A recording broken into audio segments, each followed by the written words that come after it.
I need to check the names file carefully, then write the story. The band names include Marcus Webb, Sandra, Trevor, Daniel, Garrett, Renee, Diane, Nora, Patrick Hale, Ryan, Chloe, Joel, Callum, Bridget, Whitfield, Leonard, Arthur Calloway, Sylvia, Petra, Felix, Owen Callister, Claire, Ben, Lily, Valerie, Derek, Patricia, Joanne, Theo, Rosa, Nathan, Mia, Kevin, Elise, Cooper, Iris, Roy, Gordon Aldrich, Donovan, Warren, Elliot, Haley, Jeremy, Stuart, Vanessa, Adele, Greg, Daniel Mercer, Hadley, Lawrence, Cole, Philip, Ren, Bryce, Beverly, Preston, Cliff, Miles Callahan, Simone, Adrian, Dorinda, Walter, Connor, Pat, Eli, Terrence, Frank, Harold Finch, Fink, Harold Finch, Frank, Harold Finch, Diana, Sebastian, Scott Harmon, Owen, Ray, Natalie, Calvin, Reed, Tamara, Gwen,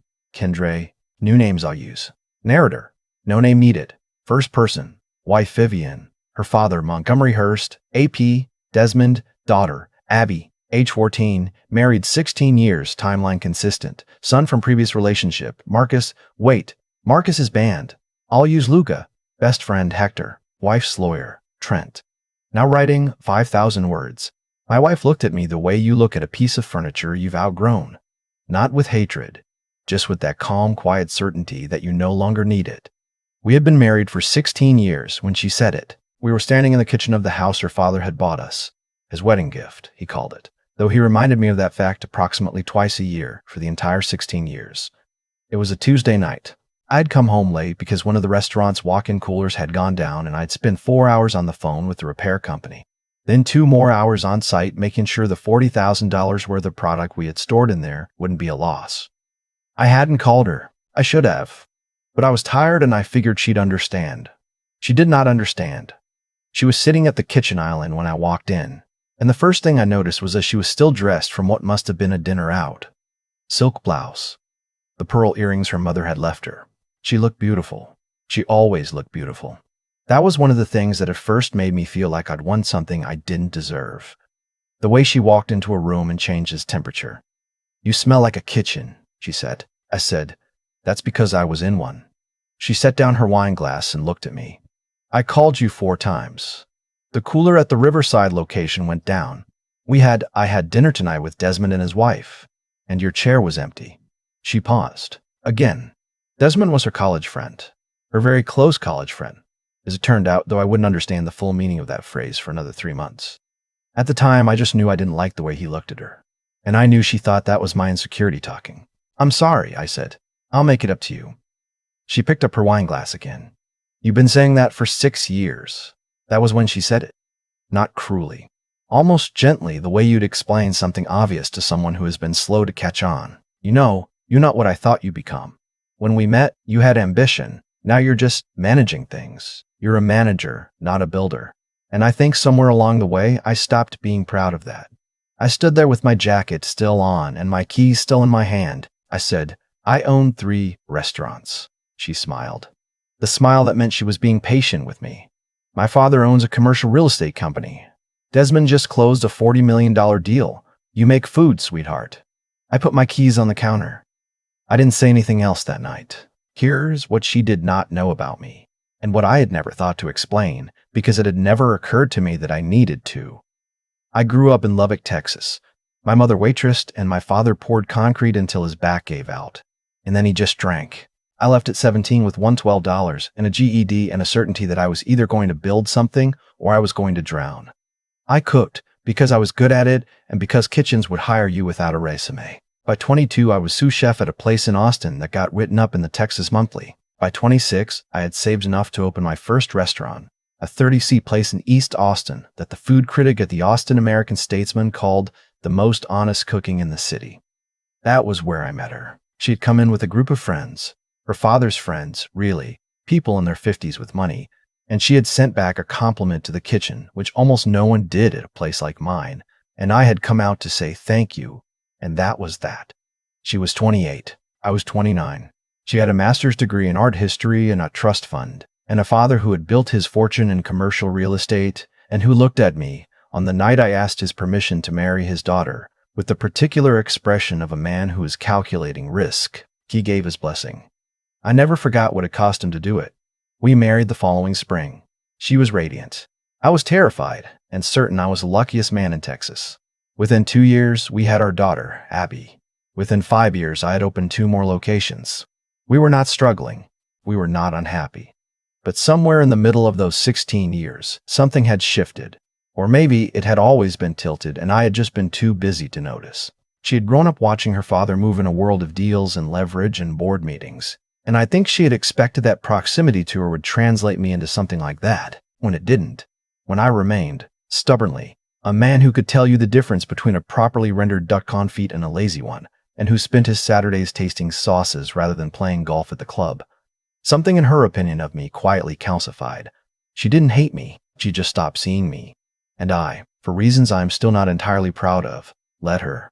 After the kitchen island conversation, I did something I had never done in 16 years of marriage. I hired a private investigator.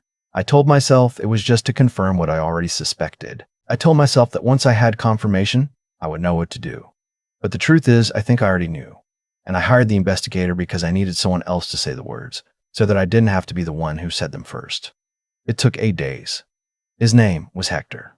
He had been a sheriff's deputy in Bexar County for 14 years before he retired and started doing investigative work. And he had the kind of quiet competence that made you feel like the information he was going to bring you was the kind you could rely on.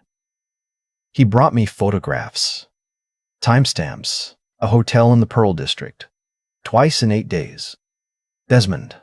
I sat with those photographs for 2 days. I did not drink. I did not call anyone. I cooked. I went into the Riverside location on a Sunday when it was closed, and I made a full tasting menu for no one, just to have something to do with my hands, just to stand in the one place in the world where I had always known exactly what I was doing and why. On the 3rd day, I called my attorney. Her name was Judith, and she had handled my business and corporations for 11 years. And when I walked into her office and put Hector's folder on her desk, she looked at the photographs, and then she looked at me, and she said, "How long have you known?" I said, "Long enough." She said, "What do you want to do?" I said, "I want to do this right." Here is what doing it right looked like. The 3 restaurants were incorporated under a holding company that I had formed in 2019, a detail I had mentioned to my wife exactly once, in passing, and which she had not retained because it was, to her, the kind of administrative minutia that people who worked with money rather than earning it did not need to track. The holding company was mine alone. It had never been marital property in any meaningful sense that her attorneys could easily challenge, because Judith had structured it that way years before any of this. Not out of anticipation, but out of good business practice. The combined valuation of the 3 locations at that point was approximately $4.2 million. There was also the intellectual property, the recipes, the brand, the supplier relationships I had built over 2 decades. That was harder to value, but it was real, and it was mine. The house was different. The house was complicated. Her father had purchased it, technically gifted it, and the title had both our names on it. I had spent 16 years paying the property taxes, the insurance, the maintenance, the renovations. I had records of all of it. Judith said that would matter. What I did next was not revenge. I want to be clear about that, because I've had a year to think about it, and I've decided that calling it revenge is too simple, and also slightly too flattering. Revenge implies emotion. What I did was closer to accounting. I stopped paying the credit card bills, not because I couldn't, because they were joint cards, and the balances on them, the dinners at Bohannon's, the spa weekends in Sedona, the wardrobe she refreshed every season. Those were things she had charged under the implicit assumption that I would continue to absorb them the way I had absorbed them for years, without comment, without question, because I was the husband and that was what husbands did. I moved my personal accounts. I notified the holding company's bank that my marital status was in the process of changing and that joint authorization on any account associated with the business would need to be reviewed. There was no joint authorization. She had never been involved in the business in any formal capacity, but I wanted it documented that I had been proactive. Then I called her father. That was the part I had thought about the longest. Montgomery Hearst was not a man who liked surprises, and he was not a man who liked being made to feel that information had been withheld from him. He was also, despite everything, a man who had a code of some kind, a businessman's code, rigid and transactional, but a code. He had looked at me across a dinner table 16 years ago and made a calculation, and I had spent 16 years trying to honor whatever that calculation had concluded about me. I drove to his office on a Wednesday morning. I did not call ahead. I told his assistant that I needed 15 minutes and that it was a family matter, and she put me in the conference room and went to get him. He came in with his jacket on, which meant he had a meeting soon, which meant I had to be direct. I put Hector's folder on the conference table. He looked at the photographs for a long time. He did not look up. His jaw moved once, the way it did when he was processing something he didn't like. He said, "How long?" I said, "I don't know." Hector documented 8 days. My guess is longer. He said, "Desmond." Hector documented 8 days. My guess is longer. He said, "Desmond." Not a question. He knew the name. He had known the name for years. He closed the folder. He looked at me. Something in his face, not softness exactly, but a recognition, shifted. He said, "What are you going to do?" I said, "I'm filing next week. I wanted you to hear it from me." He nodded. He stood up. He didn't offer his hand, but he didn't look away either, which from Montgomery Hearst was its own kind of statement. He said, "You were a better husband than she deserved." I didn't know what to do with that, so I just said thank you and left. She found out on a Friday. Not from me, from the credit card company, which had sent a past due notice on a joint visa that she apparently checked on her phone and which showed a balance of $12,000 that had not been paid and was now past due. She called me at 11 in the morning. "The visa is past due." I said, "I know." Silence. "Did you forget to pay it?" I said, "No." More silence. "Then, what is going on?" I said. "I think you should come home." She came home at noon. She was still in her workout clothes, which meant she had been at the gym, or at Desmond's building, which had a gym, and I had learned not to think too hard about which one it was anymore. She walked into the kitchen, the same kitchen, and she looked at me standing there, and something in my expression told her that this was not about a forgotten bill payment. She said, "What did you do?" I said, "I didn't do anything. I stopped doing several things." I told her I knew about Desmond. I told her I had known for 3 weeks. I told her that Judith had the paperwork ready and that I would be filing on Monday. I told her all of this in the same kitchen where she had told me I made food for a living, and I kept my voice level the entire time because I had practiced this moment enough times in enough empty restaurant kitchens that the words came out the way I needed them to. She cried. I had expected her to be angry first, but she cried. She said, "I never meant for it to happen." I said, "I know." She said, "I still love you." I said, "I still love you." I said, "I know that too." I think that's actually the saddest part.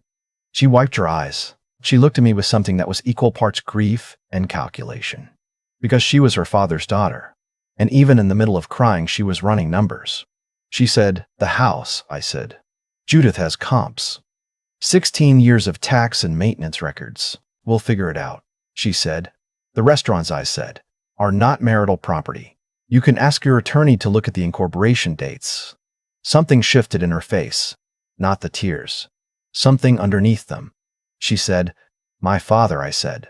I said, "already knows."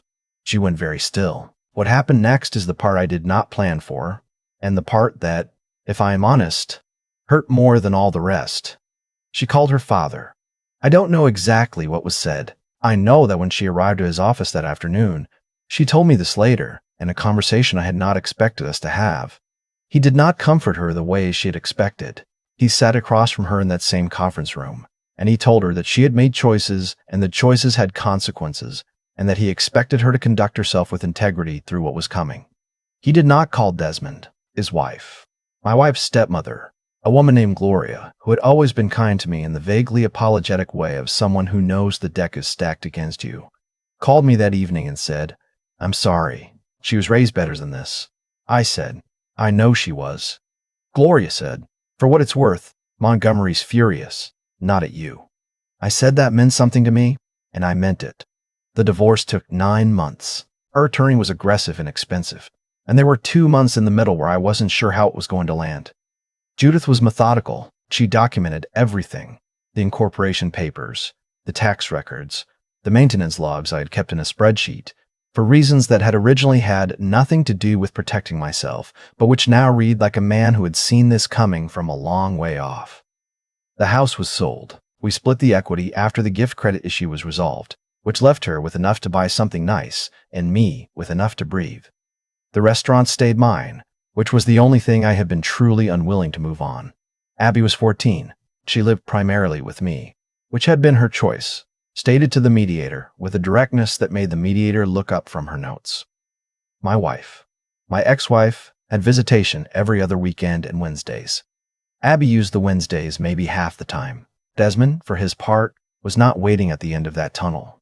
Whatever had existed between them during the marriage did not survive the divorce proceedings, possibly because divorce proceedings are an efficient way of exposing what people actually want from each other. She was not married to a man with restaurants and maintenance lawed real estate anymore. She was a woman in her mid-40s with a settlement and a smaller apartment, and a father who was disappointed in her. Desmond, it turned out, preferred the other version. 6 months after the divorce was final, I was sitting in the Riverside location on a Sunday morning. Same habit as always, same empty restaurant, same ritual of being alone with the thing I had built. When Abby came in through the back door, she had her overnight bag from her mother's, and she was quiet in the way teenagers are quiet when they're processing something they don't have language for yet. She sat down across from me at the prep table. She said, "Dad." I said, "Yeah." She said, "Did you know? Before? For a long time?" I thought about that. I said, "I had a feeling for longer than I should have." She was quiet for a moment. Then she said, "Why didn't you leave sooner?" It was the most honest question anyone had asked me in 2 years. I thought about it for a long time before I answered. I said, because I kept thinking I could fix it, and because I confused loyalty with staying, which are not the same thing. She nodded slowly, like she was filing that away. She said, "She called me last night and cried." I said, "I'm sorry." She said, "She asked me to tell you she was sorry." I didn't say anything for a moment. Outside the window, San Antonio was doing what it did on Sunday mornings. Quiet, unhurried, the lights still low and golden across the Riverwalk. I said, "I believe she is." Abby looked at me. "Does it matter?" I said, "Not in the way it used to." There is one more thing. 3 months after the divorce was final, I got a call from Montgomery Hurst, not his assistant, him, directly, on a Tuesday afternoon. He said, "I want to show you something." He drove me to a property on the north side of the city, a former event space, 2 floors, good bones, a commercial kitchen in the back that had been gutted but whose infrastructure was sound. He had acquired it 6 months earlier as part of a larger portfolio deal and hadn't known what to do with it. He said, "I've been watching what you built, not just the last 3 years, all of it, since Austin." I said, "Okay." He said, "I'd like to invest. Not charity. Proper terms, proper equity. I have the space and the capital. You have the brand and the operation. I think we could do something significant." I looked at him for a long time. I thought about everything that space between us contained. The dinner 16 years ago, the calculation he had made, the folder I had put on his conference table, everything his daughter had done, and everything I had absorbed in the name of love and patience and the hope that things would turn the way I needed them to turn. I said, "I need to think about it." He said, "Of course." I thought about it for 2 weeks. I talked to Judith. I talked to Hector, who was not a business advisor but who had known me long enough to have an opinion. I talked to Abby, who said, with the particular clarity of a 14-year-old who has recently had to grow up faster than she should have, "Do it if it's good for the restaurants. Don't do it to prove anything." She was right. She usually was. I called Montgomery back on a Thursday. I said, "I'm in, but I want it structured my way, with my attorney, and I want it clearly documented that the operating decisions are mine." He said, "That's how I'd want it too." I said, "Then let's talk terms. I am 44 years old. I have 3 restaurants and a 4th in development. I have a daughter who makes me want to be more honest than I am naturally inclined to be. I have a business partner who reminds me, in ways I'm still sorting out, that people can surprise you. Not always by becoming better than they were, but sometimes by becoming clearer about what they actually value. My ex-wife called me on what would have been our 17th anniversary. I didn't answer. She left a voicemail that I listened to once and didn't save. She said she was sorry. She said she had spent a year thinking about what she had let herself become, and that she didn't recognize the woman in those years. She said she hoped I was okay. She said she was glad Abby had me. She sounded like herself, the version of herself I had fallen in love with in that 30-seat restaurant in East Austin, before everything calcified, Before the dinner parties and the pearls and the careful quiet assessment of whether I was turning into the thing she needed me to be, I sat with the voicemail for a long time after it ended. Then I went into the kitchen and I started cooking. That has always been, for me, the beginning of whatever comes next. I've had a lot of time to think about what actually went wrong in that marriage. Not the affair. That was a symptom, not the disease. The disease was something quieter and more corrosive, and it had been growing for years before Desmond ever entered the picture. What I keep coming back to is this. I let someone's opinion of me slowly replace my own. Not all at once. Gradually. The way a room gets cold when you leave a window cracked. You don't notice it until you're shivering and you can't remember when you stop being warm. Vivienne didn't set out to diminish me. I actually believe that. But somewhere in the middle of our marriage, she had decided what I was worth. And I, out of love, out of patience, out of the particular kind of stubbornness that masquerades as devotion, I just kept accepting the assessment. I told myself that was what you did when you loved someone. You absorbed things. You stayed. What I understand now is that there's a difference between absorbing hard things and absorbing untrue things. Hard things. The long hours, the financial stress, the ordinary friction of two people building a life. Those you can and should absorb. That's what it means to be committed to something. But untrue things are different. When someone tells you consistently and confidently that the thing you built with your own hands from nothing is small and unserious and beneath the standard they've set for their life, that's not a hard thing. That's a lie. And the problem with absorbing lies is that eventually you start to believe them. I had started to believe them. Not consciously. But I'd stopped defending my work. I'd stopped explaining what it took to run what I ran. I'd made myself smaller in rooms where I should have stood tall. Because I'd learned that standing tall made her uncomfortable, and her comfort had become something I managed at the expense of my own dignity. That's the part I had to reckon with honestly. Not what she did. What I allowed. Abby asked me why I didn't leave sooner, and I told her I confused loyalty with staying. That answer is true, but it's incomplete. The fuller answer is that I had forgotten, slowly, over years, that I was someone worth staying for. Not for her, for myself, for my daughter. For the work I had built from $112, and a willingness to be the last person out of the kitchen every single night. The moment I put my keys on that counter, I wasn't being dramatic. I wasn't being a point. I was just done carrying the weight of someone else's diminished version of who I was. And the remarkable thing, the thing I didn't expect, is that the moment I set it down, I could feel exactly how heavy it had been. What happened after wasn't about revenge. It was about clarity. Vivienne discovered, when the structure shifted, that she had been leaning on something she had been calling nothing. That's not a punishment I designed. That's just the math of what we actually were to each other, finally visible. Montgomery surprised me. People do, sometimes, when the performance falls away.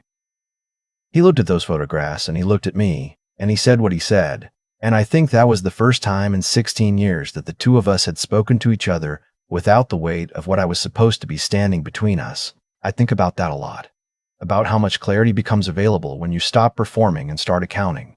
Not accountable in the punishing sense, accountable in the honest sense. What did I actually do?